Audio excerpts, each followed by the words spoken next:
Good news, খুশির খবর চলে এসেছে। আমাদের কেন্দ্রীয় সরকার রাজ্য সরকারকে টিএসআরে আরেকটি ব্যাটালিয়ন নিয়োগের অনুমোদন দিয়েছে। এই সংক্রান্ত ফাইল যখন রাজ্য সরকার থেকে প্রসেস করা হয়েছে, তখন কেন্দ্রীয় সরকার থেকে এই ফাইলে অ্যাপ্রুভাল দেওয়া হয়েছে। অর্থাৎ খুব শীঘ্রই টিএসআরে আরেকটা ব্যাটালিয়ন নিয়োগ করা হচ্ছে। সেই ব্যাটালিয়ন নিয়োগে বয়স কত লাগবে, বেতন, যোগ্যতা, বিস্তারিত তথ্য কিন্তু আপনারা এক নজরে দেখে নিতে পারেন। প্রথমত অনুমোদনটা আমরা দেখে নিই, তারপর বিস্তারিত ভ্যাকেন্সি অন্যান্য ক্রাইটেরিয়াগুলি দেখে নেব। ত্রিপুরায় তৈরি হবে টিএসআরের আরেকটা নতুন বাহিনী। ত্রিপুরায় ইন্ডিয়ান রিজার্ভ বাহিনী তৈরি করার অনুমোদন দিল কেন্দ্রীয় স্বরাষ্ট্র মন্ত্রক। কেন্দ্রীয় স্বরাষ্ট্র মন্ত্রকের তরফে রাজ্য মুখ্য সচিবকে 15 মে একটা চিঠিতে এই বিষয়টি জানানো হয়েছে। চিঠিতে বলা হয়েছে রাষ্ট্রপতি ত্রিপুরা একটা ইন্ডিয়ান রিজার্ভ ব্যাটালিয়ন গঠনের অনুমোদন দিয়েছে। কেন্দ্রীয় সরকার স্বরাষ্ট্র মন্ত্রক এই ব্যাটালিয়ন গঠনের জন্য 50 কোটি টাকা এককালীন আর্থিক সহায়তা দেবে। এছাড়া অবকাঠামো তৈরির জমির দাম বাবদ আরও 30 কোটি টাকা দেবে। রাজ্য সরকারকে বলা হয়েছে খুব শীঘ্রই টিএসআরের নতুন ব্যাটালিয়ন নিয়োগের জন্য যে কমিটি তৈরি করার জন্য এবং শীঘ্রই চাকরি অ্যাডভার্টাইজমেন্ট অন্যান্য ক্রাইটেরিয়াগুলি ফিল আপ করার জন্য। মুখ্যত ত্রিপুরার নিরাপত্তার জন্য এই বাহিনী তৈরি হলেও এটি কিন্তু ইন্ডিয়ান রিজার্ভ বাহিনী হিসেবে ভারতের প্রয়োজনের নিরীক্ষে দেশের যে কোনো রাজ্যে এই বাহিনী নিরাপত্তায় নিয়োজিত হতে পারে। যেরকম বর্তমানে টিএসআর ঝাড়খণ্ড কিংবা দিল্লি যেমন কর্তব্যরত অবস্থায় আছে, এরকম এই ব্যাটালিয়ন বাইরেও কিন্তু পোস্টিং করতে পারে। প্রসঙ্গত ইতিমধ্যে টিএসআরের 15 নম্বর পর্যন্ত বাহিনী, মোট 13টি বাহিনী আছে। 2টা বাহিনী ভেঙে দেওয়া হয়েছিল, একটি হচ্ছে সম্পূর্ণ মহিলা বাহিনী। এবার নতুন বাহিনী তৈরি হলে তা হবে 16 নম্বর বাহিনী। কেন্দ্রীয় সরকার এই ধরনের অনুমোদন রাজ্যের নিরাপত্তা ব্যবস্থা আরও শক্তিশালী হয়েছে। মুখ্যমন্ত্রী ধন্যবাদ জানিয়ে প্রধানমন্ত্রী নরেন্দ্র মোদী ও কেন্দ্রীয় সরকারকে মাননীয় মুখ্যমন্ত্রী ধন্যবাদ জানিয়েছে ত্রিপুরার জন্য এই সিদ্ধান্তটা নেওয়ার জন্য। এখন এই ব্যাটালিয়ন নিয়োগের অনুমোদন তো চলে এসেছে। অনুমোদন চলে আসার পরে বর্তমান সবচেয়ে বড় যে কাজটা হলো কমিটি তৈরি করা নতুন ব্যাটালিয়নের নিয়োগের জন্য। বিশেষ করে জঙ্গি দমন অভিযান, সীমান্ত পাহারা কিংবা আভ্যন্তরীণ নিরাপত্তা রক্ষার জন্য গুরুত্বপূর্ণ কাজ ত্রিপুরা সরকারের ব্যাটালিয়ন করে থাকে এবং এই ক্ষেত্রে মোতায়েন সংক্রান্ত খরচ দায়ভার সেটা কিন্তু পুরোটা কেন্দ্রীয় সরকার কিন্তু বহন করবে। এখানে সরঞ্জাম থেকে শুরু করে প্রশিক্ষণ সবটাতে কেন্দ্রীয় নির্ধারণ কাঠামো অনুসরণ বাধ্যতামূলক। ব্যাটালিয়নে নিয়মিত বাকি পরিকাঠামোটা রাজ্য সরকার বহন করবে। নিয়োগ প্রক্রিয়াতে থাকছে কড়া নজরদারি। একটি অতিরিক্ত পুলিশ মহানির্দেশক স্তরে আধিকারিকের নেতৃত্ব গঠিত বোর্ডের মাধ্যমে নিয়োগ প্রক্রিয়া হবে। একজন অতিরিক্ত পুলিশ মহানির্দেশকের স্তরের আধিকারিকের দ্বারা সেই বোর্ডের মাধ্যমে নিয়োগ প্রক্রিয়াটা হবে। সেই বোর্ডে কেন্দ্রীয় সশস্ত্র পুলিশ বাহিনী একজন আইজি পদমর্যাদার আধিকারিকও থাকবে।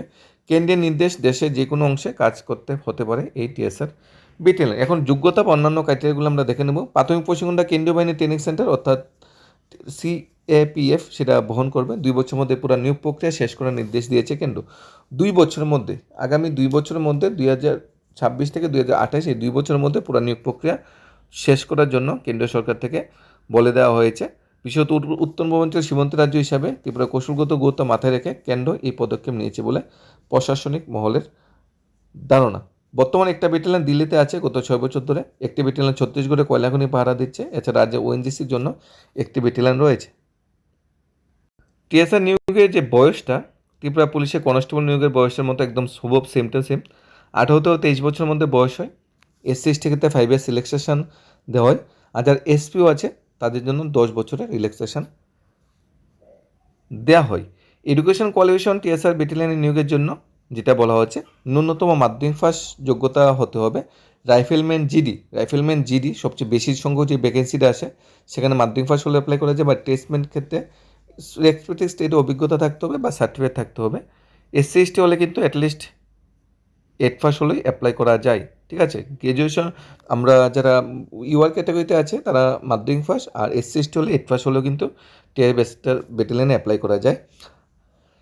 ফিজিক্যাল স্ট্যান্ডার্ড টেস্ট যেটা হয় টিএসআরে, মেলদের ক্ষেত্রে হাইট হতে হয় 140, চেস্ট এক্সপান্ডেড 80, 85, আনএক্সপান্ডেড 80। ফিমেলদের ক্ষেত্রে 157 ইঞ্চ লাগে। হাইট টিএসআর ব্যাটালিয়ন যেহেতু রিজার্ভ ব্যাটালিয়ন, অন্যান্য রাজ্যের ক্যান্ডিডেটও কিন্তু অ্যাপ্লাই করতে পারে। এখানে আসাম, অরুণাচল প্রদেশ, জম্মু কাশ্মীর সেই ক্যাটাগরি ক্যান্ডিডেটও কিন্তু এখানে ইউআর ক্যাটাগরিতে কিন্তু অনায়াসেই অ্যাপ্লাই করতে পারে। ফিজিক্যাল স্ট্যান্ডার্ড টেস্ট যেটা হবে, যেখানে 30 মার্কস থাকে। মেল 5 কিমি রেস থাকতে হবে 24 মিনিটসে। ফিমেলদের জন্য 1.6 কিমি রেক্স থাকতে হবে 8.5 মিনিটে। 30 মার্কস এখানে ফিজিক্যাল স্ট্যান্ডার্ড টেস্টে হবে। তারপর 60 মার্কস থাকবে রিটেনে, জেনারেল ইন্টেলিজেন্স থেকে 15, জেনারেল নলেজ জেনারেল অ্যাওয়ারনেস থেকে 15, এলিমেন্টারি ম্যাথমেটিক্স থেকে 15, ইংলিশ বেঙ্গলি ককবল যে কোনো একটা ল্যাঙ্গুয়েজ থেকে 15, টোটাল 60 মার্কসের এখানে রিটেন এক্সাম হবে 60, আর ফিজিক্যালে থাকবে 30, 90, আর 10 মার্কস থাকবে পার্সোনাল ইন্টারভিউর মধ্যে 10 মার্কস থাকবে। এখানে অ্যাপ্লাইয়ের সময় সেলফ টেস্টেড কপির সাথে মাধ্যমিক equivalent certificate, education qualification, technical qualification, caste certificate, PRTC সেগুলি অবশ্যই, Aadhaar card, PAN card, voter ID, NOC থাকতে হবে, যদি অন্য ডিপার্টমেন্টে চাকরি হয় সেগুলি অবশ্যই দিতে হবে। এখন পুরো নিয়োগ প্রক্রিয়াটা এখনও শুরু হয়নি। এখানে রিক্রুটমেন্ট ফিস যেটা 150, এখানে অনুমোদন এসেছে কেন্দ্রীয় সরকার থেকে, অনুমোদন দিয়েছে টিএসআর একটা ব্যাটালিয়ন নিয়োগ করার জন্য। এখন সেই ব্যাটালিয়ন নিয়োগের জন্য যে যোগ্যতার মাপকাঠি মাধ্যমিক পাস, বয়স 18 থেকে 23, এসসি এসটি 5 ইয়ার সিলেকশন, এসপি হলে 10 ইয়ার সিলেকশন, আর আমাদের ফিমেল ক্যাটাগরি ক্যান্ডিডেটরা যারা আছে যাদের হাইট এবং মেল ক্যাটাগরি ক্যান্ডিডেটের হাইট চেস্ট দুইটি এখানে দেওয়া আছে। রিক্রুটমেন্ট প্রসেসটা 30 মার্কস ফিজিক্যাল, 60 মার্কস থাকবে রিটেন, 10 মার্কস থাকবে ভাইবা, 100 টাকা ফিস লাগবে জেনারেল ক্যান্ডিডেটের জন্য, 50 টাকা ফিস লাগবে এসসি এসটি বিপিএল কার্ড হোল্ডারদের জন্য 50 টাকা ফিস। পুরো প্রসেসটা স্বচ্ছ উপায়ে নিয়োগ করার জন্য রাজ্য সরকার চিন্তাভাবনা করছে। আগামী 2 বছরের মধ্যে টিএসআর এই ব্যাটালিয়নের পুরো নিয়োগ প্রক্রিয়া যাতে কমপ্লিট হয়েছে রাজ্য সরকারের সে বিষয়ে অনুমোদন দেওয়া হয়েছে। আর এই নিয়োগ প্রক্রিয়ায় কেন্দ্রীয় সরকারের আধিকারিকরা যারা আছে আইজি লেভেল সেই আধিকারিকটাও কিন্তু থাকবে, ত্রিপুরা সরকারের বড় যারা আধিকারিক আছে তারা থাকবে, এবং স্বচ্ছভাবে পুরো নিয়োগ প্রক্রিয়াটা কমপ্লিট করার জন্য রাজ্য সরকারকে কেন্দ্র সরকার থেকে নির্দেশ দেওয়া হয়েছে। অর্থাৎ খুব শীঘ্রই টিএসআর ব্যাটালিয়ন আরেকটা ব্যাটালিয়ন নিয়োগের ভ্যাকেন্সি আছে। অর্থাৎ সামনের সারিতে যে ভ্যাকেন্সিগুলি আছে কনস্টেবল 916, টিএসআরএসেই একটা ব্যাটালিয়নে ভ্যাকেন্সি আসছে, পাশাপাশি স্পেশাল এক্সিট, অর্থাৎ আরক্ষা দপ্তরকে সুন্দর করে সাজানোর জন্য সব মিলিয়ে প্রায় 8-9 হাজার ভ্যাকেন্সি আছে, যেই ভ্যাকেন্সিগুলোতে সবাইকে নিয়োগ করা হবে, এবং পুরো ভ্যাকেন্সির যে নিয়োগ প্রক্রিয়াটা আশা করা যাচ্ছে 1 বছরের মধ্যে সম্পূর্ণ হবে। ধন্যবাদ।